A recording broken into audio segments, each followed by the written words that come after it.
Hello दोस्तों, स्वागत है आपका मेरे चैनल ज्ञानी आशीष में। फाइनेंशियल प्लानिंग के पार्ट 2 में आज हम लोग डिस्कस करने जा रहे हैं financial freedom, how to achieve financial freedom with low income. यानी कि अगर आपके पास कम इनकम है तब भी आप फाइनेंशियल फ्रीडम कैसे अचीव कर सकते हैं। अगर आप हायर इनकम कैटेगरी में आते हैं तो आप इस वीडियो में बताए गए डाटा को अपने अकॉर्डिंग मल्टीप्लाई कर सकते हैं, या फिर आप चाहते हैं कि मैं आपके डाटा को कैलकुलेट करके बताऊं तो आप नीचे कमेंट कर सकते हैं, या फिर स्क्रीन पे चल रहे व्हाट्सएप नंबर पे आप कांटेक्ट कर सकते हैं। सबसे पहले हम लोग बात करते हैं कि ये फाइनेंशियल फ्रीडम या फिर आर्थिक आज़ादी होती क्या है।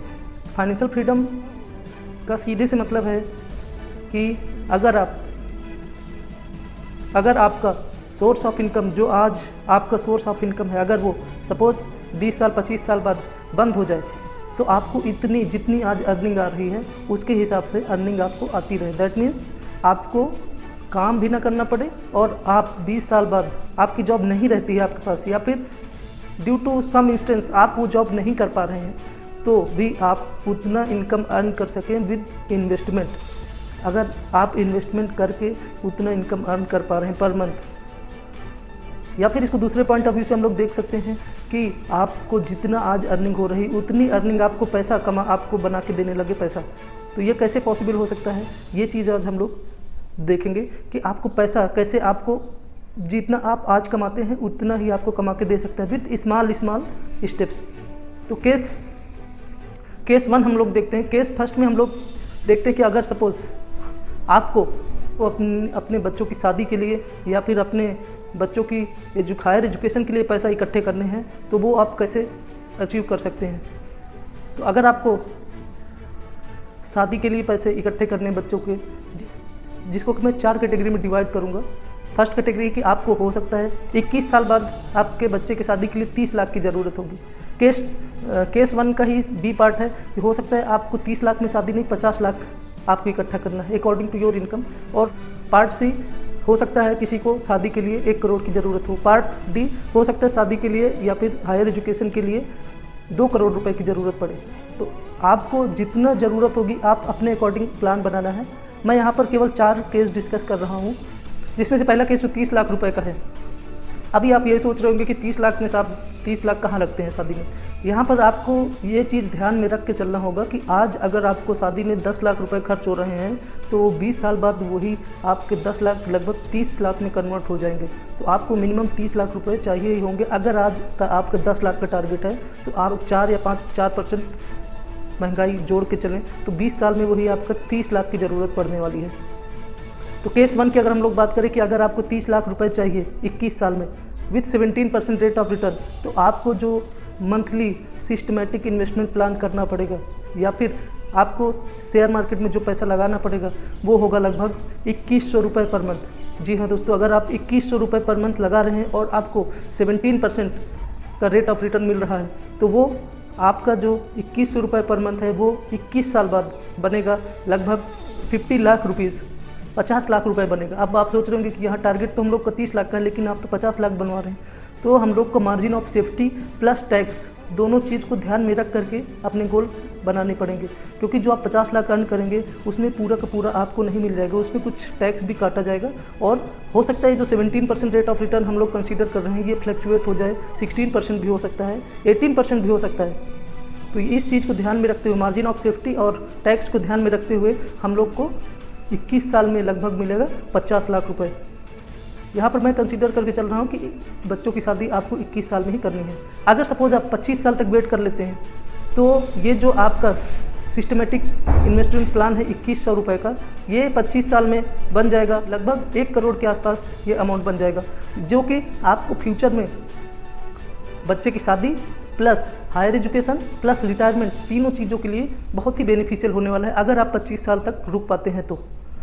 या फिर दूसरा काम आप कर सकते हैं कि आप 21 साल में आप बच्चे की शादी के लिए जितना ज़रूरत हो उतना निकाल करके बाकी पैसा इन्वेस्टेड रखें और अपनी सिस्टमेटिक इन्वेस्टमेंट प्लान को चलने दें, सिप को, जो कि 2100 रुपये की है, तो जो कि आपको 30 या 40 साल में रिटायरमेंट के टाइम पे लगभग 6 से 7 करोड़ रुपए दे करके ही जाएगा। तो आप अगर इस सिस्टमेटिक इन्वेस्टमेंट प्लान को चालू रखते हैं आगे भी तो आप एक हैप्पीली रिटायरमेंट ले सकते हैं at the age of 50 to 60। दूसरा केस हम लोग डिस्कस कर रहे हैं कि अगर सपोज आपको 50 लाख रुपए की ज़रूरत पड़ने वाली है इन फ्यूचर, अगर आपको आज 15 लाख रुपए की ज़रूरत है शादी करने के लिए, तो वही सेम अमाउंट आपका कन्वर्ट हो जाएगा 50 लाख में आफ्टर 21 ईयर्स।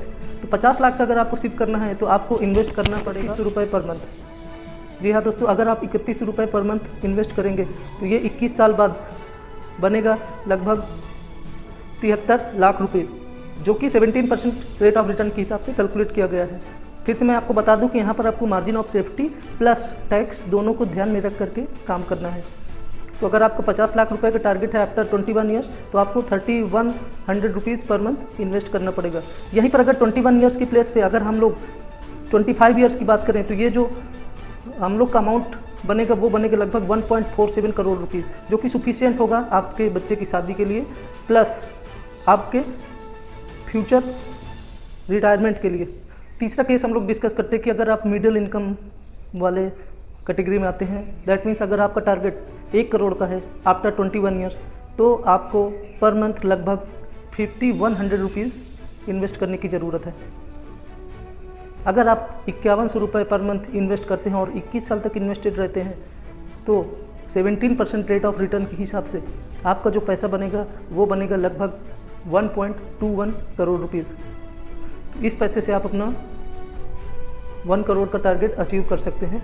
अगर यहीं पर हम लोग कंसीडर करके चलें कि आप 25 साल तक अगर इन्वेस्टेड रहते हैं, तो वो जो 1.21 करोड़ रुपीज़ मिल रहा था आफ्टर 21 ईयर्स, 25 साल में वो आप टोटल 25 साल में आपका वो बन जाएगा लगभग 2.41 करोड़ रुपीज़। तो अगर आप 1 या 2 साल एक्स्ट्रा इन्वेस्टेड रह पाए तो आपके लिए ये बहुत ही अच्छा होगा। और अगर आप इसको कंटिन्यू करते हैं up to the age of 60 years अपनी, दैट मीन्स अगर आप 40, 30 या 40 साल तक आप इसको कंटिन्यू करके रखते हैं तो ये आपको कम से कम 10 से 15 करोड़ रुपए दे करके जाएगा आपकी पर मंथ की SIP, जो कि है 5100 रुपये। फोर्थ केस की हम लोग बात करते हैं, जिसमें कि आपको 2 करोड़ का टारगेट अचीव करना है। तो उसके लिए आपको लगभग 11,500 रुपये पर मंथ इन्वेस्ट करना पड़ेगा अगर आपका टारगेट 2 करोड़ है after 21 year, 17% rate of return के हिसाब से। तो अगर आप 11,500 रुपये पर मंथ इन्वेस्ट करेंगे और 21 साल तक इन्वेस्टेड रहते हैं विद 17% रेट ऑफ रिटर्न, तो ये जो अमाउंट है ये आपका बनेगा लगभग 2 करोड़ 80 लाख रुपए, जो कि आपके 2 करोड़ के टारगेट को अचीव करने के लिए सफिशिएंट होगा।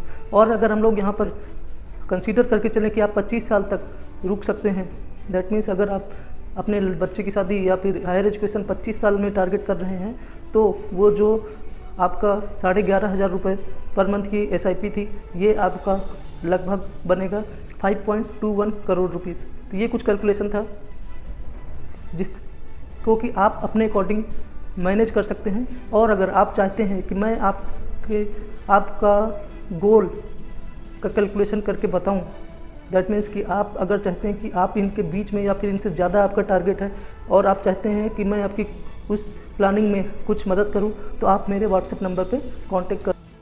हेलो दोस्तों, तो आशा करता हूं कि आपको ये वीडियो अच्छा लगा होगा, और अगर आपको ये वीडियो अच्छा लगा है तो please like, share and subscribe my YouTube channel ज्ञानी आशीष। आगे के कुछ वीडियोज़ में मैं आपसे बात करूंगा कि म्यूचुअल फंड क्या होते हैं, म्यूचुअल फंड कितने तरीके के होते हैं, म्यूचुअल फंड